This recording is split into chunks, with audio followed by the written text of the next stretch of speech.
تو یہ ہے معصوم کی سیرت، یہ ہے معصوم کا کردار. ابتدا بھی محمد، انتہا بھی محمد. اور یہاں سے پھر ایک معصوم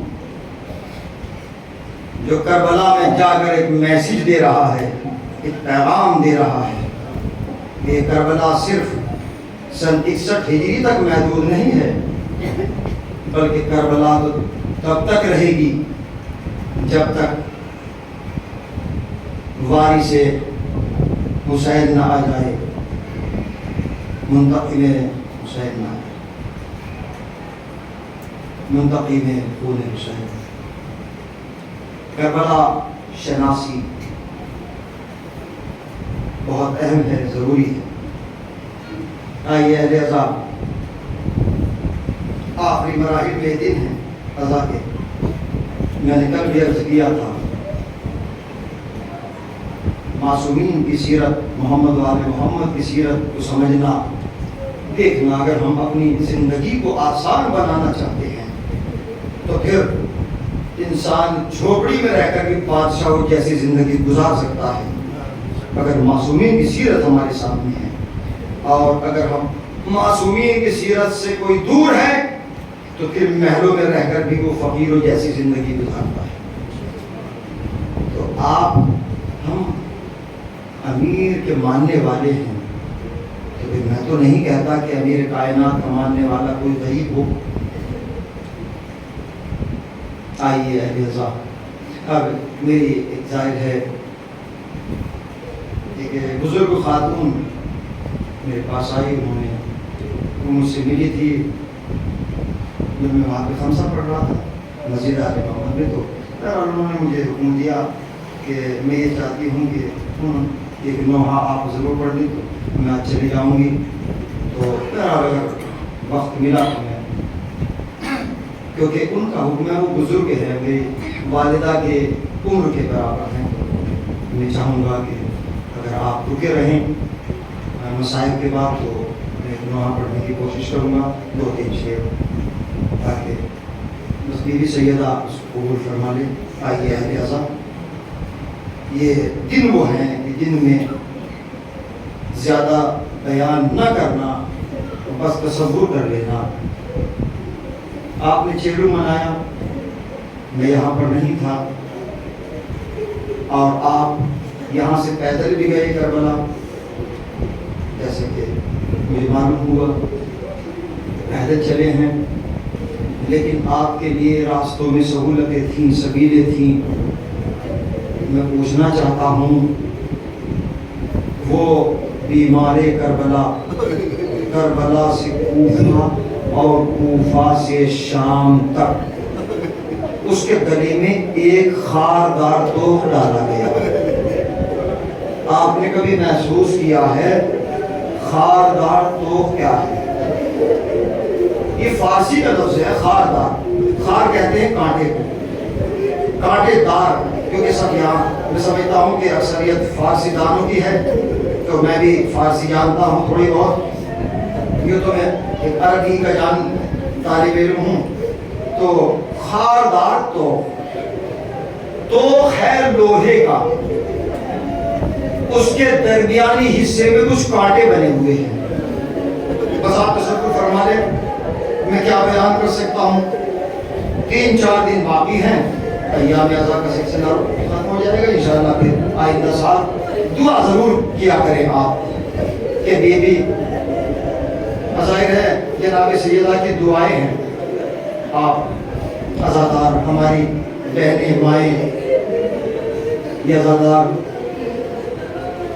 میں ایک کیفیت بیان کرتا ہوں. اگر آپ محسوس کر لیں، امام زین العابدین، دیکھیے خاتون جو ہوتی ہے، نساء جو ہوتے ہیں، ان کے دل نازک ہوتے ہیں، ان کے دلوں پہ اثر زیادہ ہوتا ہے. لیکن کربلا کے مصائب وہ مصائب ہیں کہ اگر مردوں تک بھی وہ مصائب پہنچ جائے تو کون مرد ایسا ہے پتھر دل کے وہ نہ ہوئے؟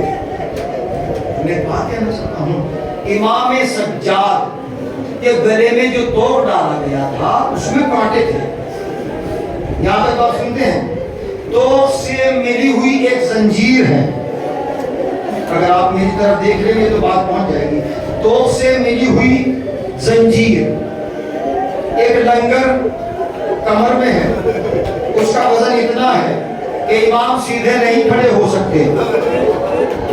میری بات پہنچ گئی؟ بس اہل عذاب بی بی سید آپ سے قبول فرما لیں۔ اب میں سمجھتا ہوں کہ مجھے زیادہ بیان کرنے کی ضرورت نہیں ہے۔ اللہ ہماری ماؤں کو، بہنوں کو اور عزاداروں کو، جوانوں کو، نوجوانوں کو زندہ و سلامت رکھے۔ امام سجاد کے گلے میں توق تھا، توق سے متصل زنجیر، اور وہ زنجیر پیروں تک باندھی گئی۔ اللہ اکبر، پیروں تک باندھی گئی۔ زنجیر اتنی چھوٹی تھی کہ امام سجاد کربلا سے شام تک سیدھے نہیں چلے۔ میں نے جملہ کہا ہے، آپ جانے بدور جانے، امام سجاد سیدھے نہیں چلے۔ ارے جب تھک جاتے تھے اور چاہتے تھے کہ اپنی گردن کو سر میں اٹھائے تو توق کے کانٹے گلے میں داخل ہو جاتے تھے۔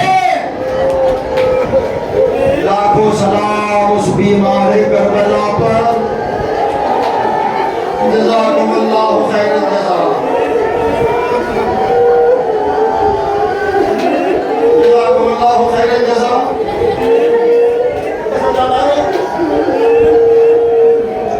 پھر میں یہی کہتا ہوں کہ فضائل میں ہم تھکتے ہیں، کوئی بات نہیں ہے، لیکن مصائب میں ہم تھکاوٹ محسوس نہیں کریں۔ معلوم نہیں ہے کہ کس کے پہلو میں شکستہ پہلو بطول بیٹھی ہو، معلوم نہیں کسی کے پہلو میں حسین کے سینے پر سونے والی سکینہ زینب دلگیر اجرکم الزہرا۔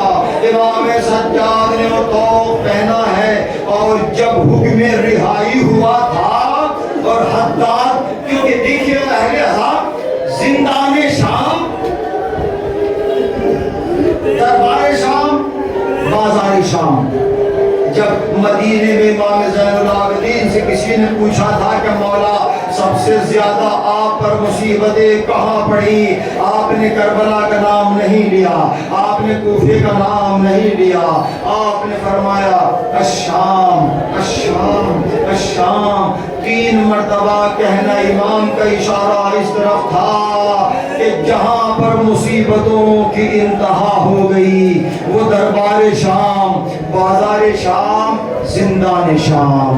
میں سیریا میں رہا ہوں، میں شام میں رہا ہوں، ایک مرتبہ میں وہاں پر پہنچا تو میں نے تصدیق کی، دیکھا جائے جہاں جناب سکینہ کا روضہ مبارک ہے وہ زندان شام تھا، اس کے برابر میں ایک زندان شام اور ہے، اس کے برابر میں ایک زندان شام اور ہے۔ میں نے دیکھا کہ عجیب ہیبت تھی، آج بھی شاید ہو سکتا ہے کہ وہ موجود ہو، لیکن جب میں وہاں پر پہنچا تو میں نے دیکھا عجیب طرح کے لوہے کی چیزیں، کچھ لوہے کی چیزیں اس کے اندر پڑی ہوئی تھی۔ شاید میں نے سوچا کہ شاید اسی زمانے کی یہ زنجیریں ہوں، اسی زمانے کے آلات ہوں یا سامان ہو، مجھے نہیں معلوم کہ وہ چیزیں کس طرح کی تھیں، کیا تھیں، لیکن لوہے کا سامان، اللہ اکبر۔ آپ سنتے ہیں عزادارو، قید خانہ ایک نہیں تھا، 2 قید خانے سنا دوں۔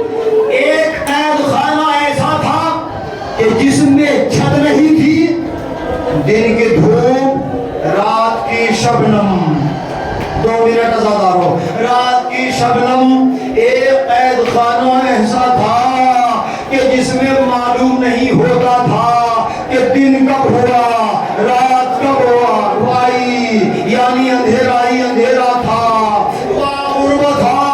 آل محمد پر کتنی مصیبتیں ڈھائی گئیں کہ کبھی بے چھت زندان میں لایا جاتا تھا، کبھی وہ زندان میں لے جایا جاتا تھا کہ جس میں اندھیرا ہی اندھیرا تھا۔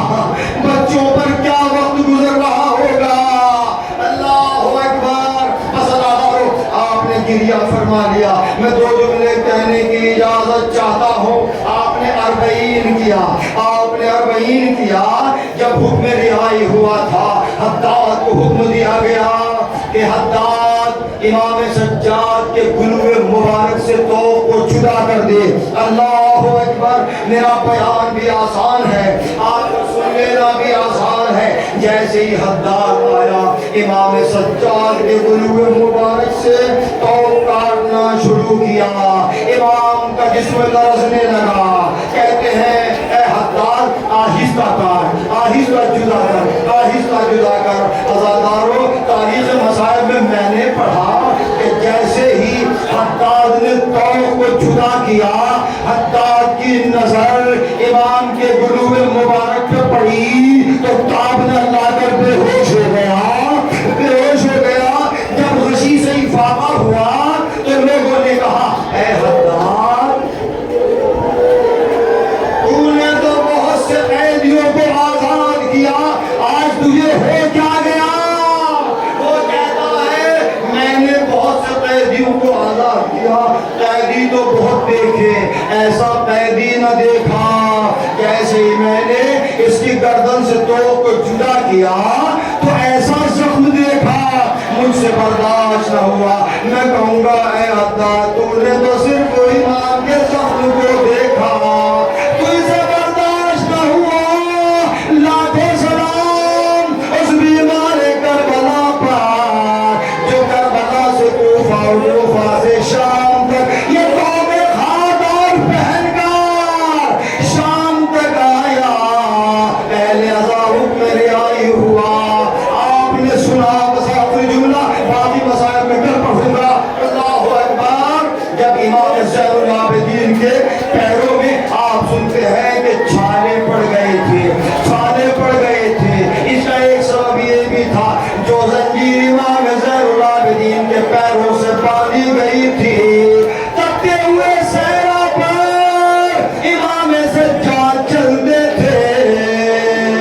زمین کی گرمی زنجیر کے حلقوں تک پہنچتی تھی, وہ حرارت امام کے پیروں کے کھال تک پہنچتی تھی. خدا کے لیے جملہ پہنچتا ہے, دل بھی روتا ہے. اللہ اللہ, اسی وجہ سے امام کے پیروں کے کھال جل گئی تھی, گوشت جل گیا تھا. امام زمانہ فرماتے ہیں میرا سلام اس قدیمان سجاد پر جس کے پیروں کے تلووں کا گوشت زنجیریں کھا گئی. تاریخ مصائب میں میں نے 2 چیخوں کو سنا. ایک چیخ 19 رمضان کی صبح کو,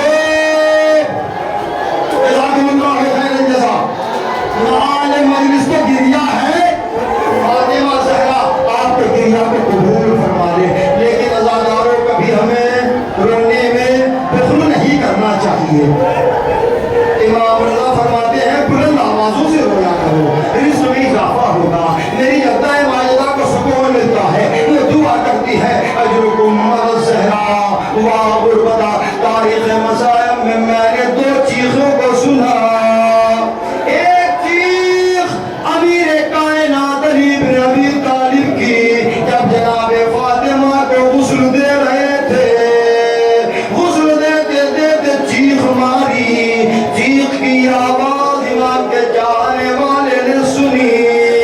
پوچھا تھا کہ مولا آپ تو بڑے بہادر ہیں, بڑے شجاع ہیں, آپ کی چیخ کی آواز جب میں نے سنی میرے دل پر اثر ہوا. مولا سبب کیا ہے؟ امام نے فرمایا بھائی تو نے میرا دل ٹکڑے ٹکڑے کر دیا. جب میں بنت رسول کو غسل دے رہا تھا میں نے محسوس کیا بنت رسول فاطمہ کی پسلیاں ٹوٹی ہوئی تھی. ہائے فاطمہ, یہ زخم قبر میں لے کر چلی گئی, ہم سے کبھی ذکر نہ کیا. بس آخری چیز مجلس تمام ہوئی, آپ نے گریہ فرما لیا. دوسری چیز تاریخ مصائب میں نے دیکھی, جب امام زین العابدین کی شہادت ہو گئی, امام محمد باقر نے غسل دینا شروع کیا.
عطا